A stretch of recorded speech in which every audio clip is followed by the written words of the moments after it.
मातृत्वविहीन औरतों के लिए सरोगेसी एक वरदान सा है, मगर हमारे दकियानुसी समाज की सरोगेसी को लेकर अलग ही सोच है।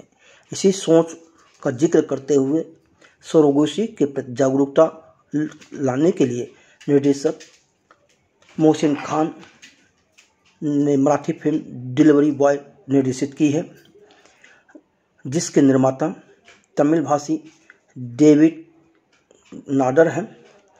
लेखन राम खाटमोरे ने किया है। फिल्म के निर्देशक मोहसिन खान के पिता मुश्ताक खान बतौर अभिनेता बॉलीवुड में पिछले 30 वर्षों से कार्यरत हैं। 29 जनवरी को मराठी फिल्म डिलीवरी बॉय का ट्रेलर लॉन्च करने के साथ साथ मीडिया कर्मियों को इसके 2 गाने भी दिखाए गए। इस अवसर पर मुख्य अतिथि के रूप में बॉलीवुड निर्देशक अनीस बज्मी भी मौजूद रहे। उसके बाद एंकर ने फिल्म के निर्माता, निर्देशक व कलाकारों के साथ कुछ सवाल जवाब किए। आप भी सुने किसने क्या कहा। और डिलीवरी बॉय खुशियां लेकर आ रहा है। यही है डिलीवरी बॉय की कहानी कि वो खुशियां उन तक पहुंचा रहा है जिन्हें ये खुशियां चाहिए, और उनसे ले रहा है जिन्हें खुशियों के रूप में कुछ देने वाला है। अब आप सब ट्रेलर देखेंगे, खुद ही डिसाइड करेंगे कि आपको कहानी कैसी लगी, और ये खुशियों के साथ साथ एंटरटेनमेंट भी लेकर आ रहा है। मी दीपाजींना थोडंफार बोलायला सांगीन या बाबतीत। हाय एवरीवन, बहुत बहुत मेहनत की है हमारे डायरेक्टर जी ने, एक्टर्स ने, म्यूजिक डायरेक्टर ने, एवरीवन, एंड आई होप कि I know you will definitely like it, so enjoy the trailer. Thank you and I wish everyone all the best. गाने के साथ साथ ट्रेलर भी दिखाया जाएगा। I hope you all like that.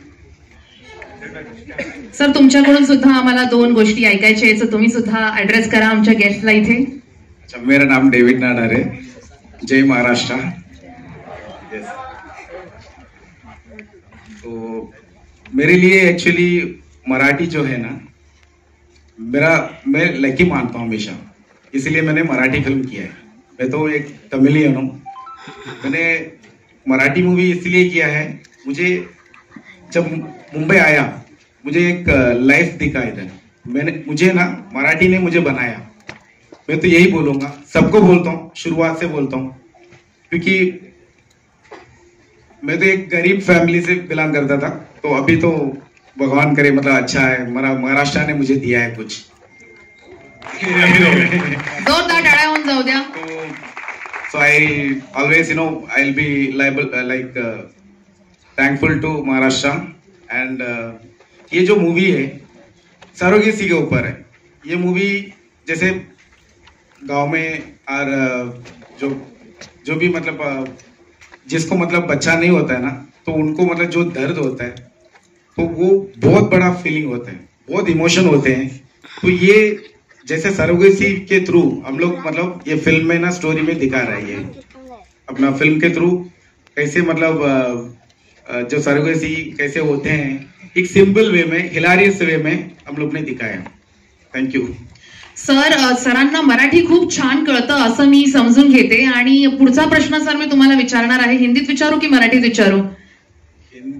कशामध्येही चालेल, मग मी मराठीतच विचारते, कारण आपली मराठी चित्रपट आहे, तर मी मराठीतच प्रश्न विचारणार। सर, तुम्ही मला सांगा की तुम्हाला असं काय इन्स्पिरेशन मिळालं की तुम्ही इतके फेमस आहात तमिळ इंडस्ट्रीमध्ये, रिजनल मूव्हीज मध्ये, तुम्ही मराठी क्षेत्र हे निवडलेलं आहे, सो त्याच्याबद्दल तुम्ही काय सांगणार आहात? What inspired you to make a Marathi movie? मैंने यही बोला ना, मेरा एक्चुअली मानना है कि मैं तो तमिल मूवी बना सकता था, लेकिन मैं लकी मानता हूँ मराठी को। तो क्योंकि मैं जब स्टूडियो भी चालू किया था तो मराठी सीरियल्स ही मुझे मिला था। तो उनके साथ जो मुझे जो क्लाइंट्स है, जो मराठी क्लाइंट्स है, तो मुझे कंटिन्यूसली काम दिए। तो उसकी वजह से मेरा स्टूडियो जो एक्चुअली जब आप कोई बिजनेस स्टार्ट करते हो तो उसमें ना एस्टेब्लिश होना बहुत जरूरी होता है। एस्टेब्लिश होने के लिए वो टाइम में कुछ आई थिंक 4 साल कॉन्स्टेंटली, इवन अभी भी मराठी सीरियल मेरा ज्यादा चलता है। तो उसके लिए मुझे ऐसा लगता है कि मराठी मुझे अच्छा है, मुझे एक्चुअली उनके थ्रू ही होना चाहिए करके। तो मेरे लिए डेब्यू फिल्म है, फर्स्ट फिल्म है, तो इसलिए यहाँ से शुरुआत मैंने मेरा जर्नी स्टार्ट किया है। जोरदार टाळ्या झाल्या। सुंदर अशी गाणी आम्ही जे पाहिले इथे, त्याच्याबद्दल तुम्ही काय सांगणार आहात? म्हणजे बीट्स तर खूपच रॉकिंग होते, नो डाऊट त्याच्याबद्दल तर, पण काही गाण्याविषयी सांगणार आहात? Yes yes. ऍक्च्युली सगळ्यात पहिले तर भाऊचा नाथ खुळा जे गाणं तुम्ही ऐकलं असेल ते मी गायलंय सुद्धा. LK लक्ष्मीकांत नाव आहे माझं आणि म्युझिक पण माझं आहे. दुसरं जे गाणं बनवलंय ते चिनार महेश दादांनी बनवलेलं आहे. तर मी भाऊचा नाथ खुळाविषयी बोलेल. बाकी पहिले ज्यावेळेस काम चालू झालं आमचं गाण्याचं, तर सगळ्यात पहिले तर मला कॅरेक्टर सांगितलं की असं असं कॅरेक्टर आहे, थोडंसं त्याच्या हिशोबाने काहीतरी गाणं पाहिजे जे म्हणजे काहीतरी युनिक आहे ना. आणि भाऊ आपल्या महाराष्ट्रामध्ये भाऊ सगळीकडे, प्रत्येक गावात भाऊ आहे. तर त्या दृष्टिकोनातून असं काहीतरी गाणं पाहिजे की ते सगळ्यांच्या तोंडावरती येईल आणि त्याच्यावरती आपण वर्क करूया. तर लिरिक्स पण ज्यांनी लिहिलंय त्यांनीच, आपली स्क्रिप्ट पण त्यांनीच लिहिलेली, तर त्यांनीच मला गाणं लिहून दिलेलं. त्याच्यानंतर आम्ही गाण्यावरती काम चालू केलं आणि हे गाणं तुम्ही ऐकलंच, तर या आउटपुटमध्ये ते बाहेर आलंय. तर खरंच चांगलं वाटतंय की एवढं चांगलं आउटपुट आमच्याकडून निघालंय. हे गाणं नो डाऊट सुपरडुपर हिट आहे. चित्रपट तर आहेच हिट, पण हे गाणं सर्वीकडे वाजवलं जाणार आहे. प्रत्येकाच्या कारमध्ये, प्रत्येक रेस्टॉरंटमध्ये, रिक्षावाल्यांकडे, टॅक्सीवाल्यांकडे, म्हणजे हे गाणं सुपर हिट आहे. आणि बीट्स तर खूपच रॉकिंग आहे. एकदा जोरदार टाळ्या झाल्या पाहिजे सर्वांकडून. Thank you so much sir. आणि सर मी तुमच्याशी बोलणार आहे. सो आपण कोरिओग्राफर आहात, सो फारच छान आणि बघायला गेलं तर भारी अशी कोरिओग्राफी, म्हणजे जास्त डान्स स्टेप्स मूव्स वगैरे नाही घेतलेलेत आपण याच्यामध्ये, पण फारच स्मूथली आणि को रिलेटेडली तुम्ही या चित्रपटाला कोरिओग्राफ केलेला आहे. सो त्याच्याबद्दल तुम्ही काय सांगणार आहात? थैंक यू एवरीवन और जय हिंद, जय महाराष्ट्र सबके लिए. मोहसिन भाई ने जब बताया कि ऐसा ऐसा कॉन्सेप्ट है, डेविड जी की वजह से मैं ये कोरियोग्राफी कर पाया. इसके पहले काफ़ी चीज़ें की, लेकिन ये जो गाना करने के टाइम पे मुझे जो आप लोगों का सपोर्ट मिला आर्टिस्ट का, वो बहुत कम फिल्मों में मिलता है आर्टिस्टों का सपोर्ट. तो उसके लिए एक जोरदार तालियां हो जाए इन लोगों के लिए.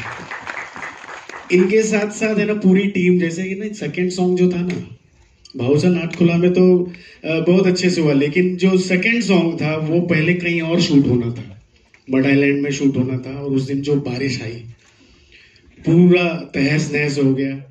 ये आदमी का हिम्मत देख के हम लोग सब लोग हिम्मत लेना चाहिए.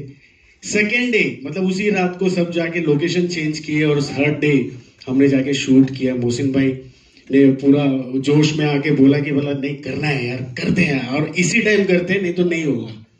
तो हमने वो जो आउटपुट निकाला आप लोग सब लोग देख ही रहे. ये पूरी team, art director, music director, अपने मेकअप, पूरी जो टीम, जितनी टीम है ना, सारी टीम ने जो धमाल करके मस्ती मजाक करके, ऐसा नहीं कि एकदम सीरियसली मस्ती मजाक करके ये गाना निकाला है. आप लोग देखिए, आप लोगों को अच्छा लग रहा है और मुझे बहुत खुशी होगी इस चीज के लिए. म्हणजे शब्द अपूर्ण पडतील. हे आमच्याकडे बघून का नाही बोलत आहेस तू? नाही, मी बोलणार आहे. मी अशी सुरुवात करते ना, क्रोनॉलॉजिकली ऑर्डर. ओके, मग तिकडे येते मी. आणि मी तर तुमची फॅन, दगडू म्हणजे मी दगडू म्हणूनच तुम्हाला ओळखते. आणि मला माहिती नाही की मी टाइमपास चित्रपट हा किती वेळा पाहिला असेल. आणि after that I am pretty sure की मी ह्याची पण आता फॅन बनणार आहे. सो तुम्हाला मी दगडू बोलवू की आता काय? काही बोल, काही प्रॉब्लेम नाही. भाऊ नाही बोलणार. भाऊ नाही बोलणार मी. सो भाऊ बोल, माझं लग्न ठरलंय त्यामुळे भाऊ तोड दिया आपने. काय न्यूज वाले पण बसलेत ना त्याच्यामुळे भाऊच बोल. ओके. सो स्वागत आहे आपल्या इकडे. आणि येस, पूर्ण टीम आहे आपल्याकडे इथे. तुम्ही मला सांगा की तुम्हाला हा चित्रपट करताना कसं वाटलं? खूप भारी वाटलं. एकतर खूप दिवसांनी चांगला चित्रपट केल्याचं समाधान आहे. त्यासाठी खरं तर सॉरी म्हणतो सगळ्यांना, पण हा विषय खूप महत्वाचा आहे. आणि मी जेव्हा हा पहिल्यांदा ऐकला होता तेव्हा राम खाटमोडे आणि विनोद वणवे यांनी मला ऐकवलं होतं आणि मी मोहसिनला ऐकवलं. मोहसिनला पण ती स्टोरी साधारण आम्ही सेटवर चालता चालता मी त्याला स्टोरी ऐकवली, त्याला ती आवडली. मोहसिनने डेव्हिड भाईला ऐकवली, 2 मिनिटात त्यांना ती वन लाईन आवडली. आणि त्यांनी त्याच्या आधी साधारण 150-200 सिनेमा ऐकले होते, पण ते नाकारून त्यांनी हा सिनेमा केला.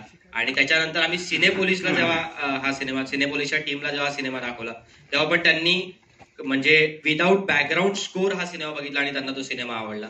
सो या सिनेमाची म्हणजे यात प्रथमेश परब आहे किंवा तुमचा आवडता कलाकार आहे, पृथ्वीक आहे, असं सगळं आहेच, ते तर ऍड ऑन गोष्ट आहे, पण याची जी स्टोरी आहे ती खूप महत्वाची आहे. आणि यातलं जे म्हणणं आहे, जे सरोगसीवर भाष्य करणारं एक नवीन सिनेमा किंवा काय म्हणूया, सरोगसीवर ऑलरेडी एक सिनेमा मला वाटतं मराठीत आला असेल, पण त्याच्यानंतर असा एंटरटेन करत सांगणारा सिनेमा पहिला आहे. आणि पहिली गोष्ट म्हणजे हा कुठेही अडल्ट सिनेमा नाही, हा एक फॅमिली सिनेमा आहे जो तुम्ही लहान मुलांना घेऊन सुद्धा बघू शकता. जसा बालक पालक तुम्ही, माझा जो पहिला सिनेमा होता जो सेक्स एज्युकेशनवर होता, पण तरी पण त्या सिनेमाने कुठेही फॅमिलीला म्हणजे हे केलं नाही, रिस्ट्रिक्ट केलं नाही, तसंच हा सिनेमा आहे. आणि खूप मजा येईल. यातली एक लाईन मला असं वाटलं की यातली एक लाईन जी मला हिट केली, की मला असं वाटलं की हा सिनेमा आपण केला पाहिजे. जनरली ज्यांना मुलं होत नाहीत, ज्यांना बाळ होत नाहीत, त्यांना हळदी कुंकवाच्या कार्यक्रमाला सुद्धा बोलवत नाहीत बायका.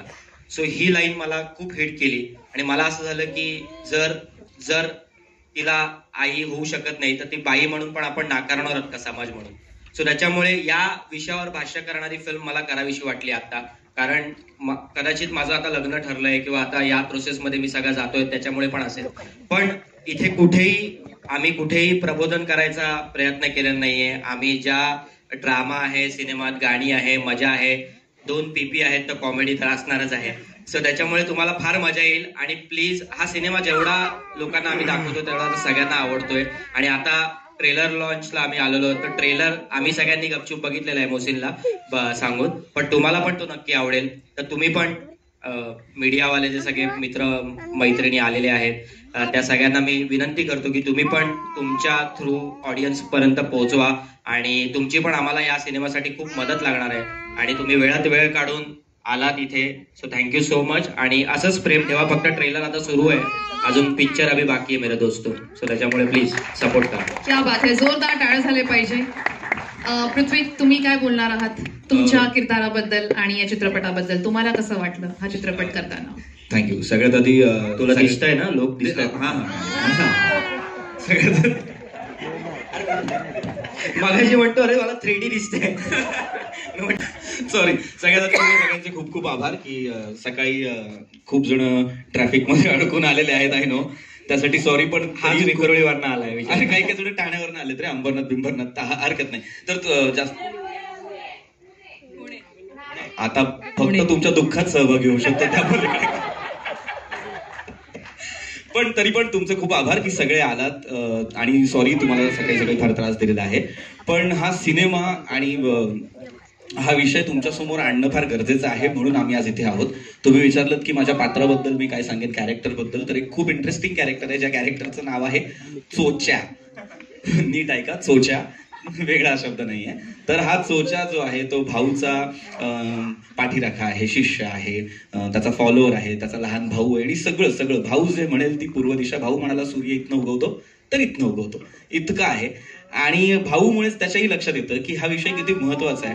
जसं प्रथमेश म्हणाला की आम्ही या सिनेमात तुमचं प्रबोधन करायला जात नाही, पण या सिनेमात आम्ही हा जो विषय हाताळलाय तो फार महत्वाचा आहे. जी लाईन प्रथमेशने सांगितली ती खूप इम्पॉर्टंट आहे की समाजात जर एखाद्या बाईला आई होता येत नाही, जर तिच्याकडे आई पण नाही तर तिच्याकडे बाई पण नाही का, हा थॉट आहे या सिनेमाच्या मागे. सरोगसी टेक्निकली आपण खूप डेव्हलप आहोत, सायंटिफिकली आपण खूप डेव्हलप आहोत. आणि मग सरोगसी सारखा एक मुद्दा जेव्हा आपल्याकडे येतो तेव्हा आपण का थोडं कातरतो, आपण का थोडं कचरतो की अरे कसं करायचं, लोक काय म्हणतील वगैरे वगैरे. पण ज्यांना खरंच गरज आहे, ज्यांच्या आयुष्यात हे प्रॉब्लेम्स आहेत, त्यांच्यासाठी हा सिनेमा जास्त भाष्य करणार आहे. पण ऑल इन ऑल हा सिनेमा खूप एंटरटेनिंग आहे, हा विनोदी सिनेमा आहे. आम्ही जितका आता सिरियस बोलतोय तेवढा सिरियस हा सिनेमा नाहीये. हा खूप इंटरेस्टिंग सिनेमा बनवलेला आहे मोहसिन खानने. आमचे प्रोड्युसर डेव्हिड नडार यांनी खूप मेहनत घेतली या सिनेमावर आणि ऑफकोर्स आमच्या प्रेझेंटर दीपा मॅम सुद्धा. आणि या सिनेमात आणखीन एका माणसाचा फार महत्वाचा हात आहे जो आता आमच्यासोबत इथे नाहीये त्याच्या काही कारणास्तव. राम खाटमोडे जो या सिनेमाचा लेखक आहे. कारण असे लेखक आता इथे आपल्या मला वाटतं या जनरेशन मध्ये असायला हवेत जे असे विषय हाताळतात. काही इन्फ्लुएन्सर्स मित्र आज आमचे आलेले आहेत इथे. मला वाटतं त्यांनी सुद्धा या विषयाकडे खूप गांभीर्याने पाहायला हवं आणि हा सिनेमा तुम्ही आवर्जून पहा. प्रमोशनसाठी नाही म्हणत आहे, कारण इन्फ्लुएन्सर्स असे लोक आहेत जे आता एक अख्खी पिढी घडवणार आहेत. त्यामुळे आय थिंक आमच्या तुमच्याकडनं पण खूप अपेक्षा आहेत. सो तुम्ही सगळ्यांनी प्लीज हा सिनेमा आवडीने पहा थिएटरला. जोरदार टाळ्या झाल्या पाहिजे. आणि ऑफकोर्स येस पृथ्वी, जसे तुम्ही म्हणालात तुमची जुगलबंदी इथे बघूनच आम्हाला लक्षात आलेलं आहे की हा किती विनोदी चित्रपट असणार आहे. आणि जसं ते म्हणले की भाऊ जे म्हणेल ती पूर्व दिशा, भाऊ जे म्हणेल ती पश्चिम दिशा, म्हणजे ही एक नवीन मराठी चित्रपटातली मुन्नाभाई आणि सर्किटची जोडी आपण म्हणू शकतो का? म्हणू शकतो, हो. क्या बात आहे, क्या बात आहे. आणि आता मी वळणार आहे तुमच्याकडे. सो तुम्ही मला सांगा, जसे तुम्ही सुंदर दिसतात, तुमचं कॅरेक्टरही सुंदर पद्धतीने इथे आलेलं म्हणजे चित्रपटामध्ये असणारच आहे, स्वाभाविक आहे ते. आणि तुम्ही तुमच्या रोलबद्दल काय सांगणार आहात? नमस्कार, माझं नाव अंकिता लांडे पाटील. ह्या डिलिव्हरी बॉय ह्या फिल्ममध्ये मी डॉक्टर अमृता देशमुख हे कॅरेक्टर केलं आहे. सो ह्या डॉक्टरचं स्वप्न असतं की ज्या आईला आई पण अनुभवता येत नाही तिला ते सुख द्यायचं. सो सिमिलरली जेव्हा ही फिल्म माझ्याकडे आली होती तेव्हा मी एज्युकेशन वाईज माझं बॅकग्राऊंड मेडिसिनच आहे, तर मला चित्रपटाकडे आणि फिल्म इंडस्ट्रीकडे जास्त कल असल्यामुळे मी ते पुढे नाही नेऊ शकले. पण कुठेतरी होतं की मला गायनॅक बनायचं होतं आयुष्यात, जेव्हा ही फिल्म मला इंट्रोड्यूस नव्हती तेव्हा. सो जेव्हा ही फिल्म माझ्याकडे आली तेव्हा आय थॉट की this is the moment I have to grab it. कारण की ह्या फिल्ममुळे माझ्या आयुष्याचा तो पार्ट किंवा जे मी अनुभव, the thing I wanted to live आणि जे करायचं होतं मला, तो ह्या फिल्ममुळे मला ते कुठेतरी किंचित अनुभवता आलं आणि जगता आलं. So I am really thankful to our producers, presenters आणि डिरेक्टर्स की त्यांनी मला हा चान्स दिला to play that character and live that moment थोड्या वेळासाठी तरी. सो आपण म्हणतो ना मॅनिफेस्टिंग ऑफ थॉट्स, तसं तुमच्या बाबतीत झालेलं आहे, आपण असं म्हणू शकतो 100%. येस. सो क्या बात है. जोरदार टाळ्या झाल्या पाहिजे आपल्या एंटायर कास्टसाठी. आणि अजून एक गोष्ट, अनिश सर इकडे आलेले आहेत, त्यांना पण खरंच मनापासून थँक्यू सर. आप टाइम निकाल के आए. Mushtaq sir thank you so much, आप भी आए और आप भी ट्रेलर देखना, हमें पर्सनली आके बताना कैसे लग रहा है. हम छोटी फिल्म बनाते हैं सर, लेकिन आपको अगर अच्छी लगे तो हमें भी बहुत अच्छा लगेगा. Thank you so much sir. अशी म्हणजे एवढी नावाजलेली माणसं आपल्या कार्यक्रमासाठी येतात, दॅट गिव्स अ वेगळं बूस्ट देतं आम्हाला पण आमचं काम दर्शवण्याचं. So yes, thank you.